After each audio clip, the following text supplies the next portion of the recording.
c'est sûr qu'on ne pourra pas encore toffer 3-4 mois de même, certain.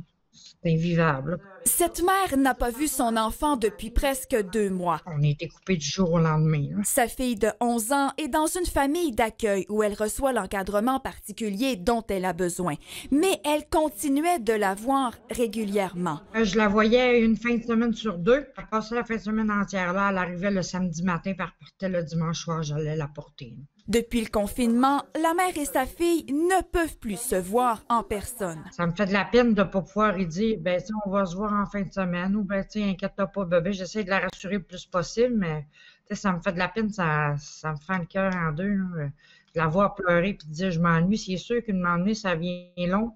La situation est de plus en plus insoutenable. Ah, c'est épouvantable. Là.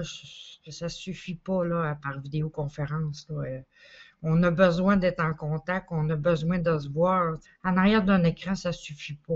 Elle trouve illogique que les enfants puissent retourner à l'école, mais ne puissent pas voir leurs parents biologiques. Je serais prête à mettre un masque, ma fille aussi, peu importe. Là.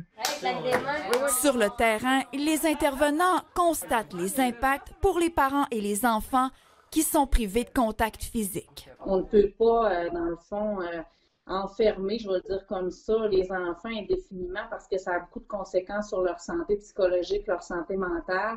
Le CIUS Saguenay-Lac-Saint-Jean confirme qu'avec le retour à l'école, toute une réflexion est en cours du côté de la protection de la jeunesse. On s'attend à recevoir de nouvelles directives, des nouvelles orientations du gouvernement dans les prochains jours et ça pourrait se traduire par un assouplissement des mesures actuelles. On ajoute qu'au cours de la dernière semaine, une trentaine d'enfants ont reçu des autorisations spéciales pour voir leurs parents.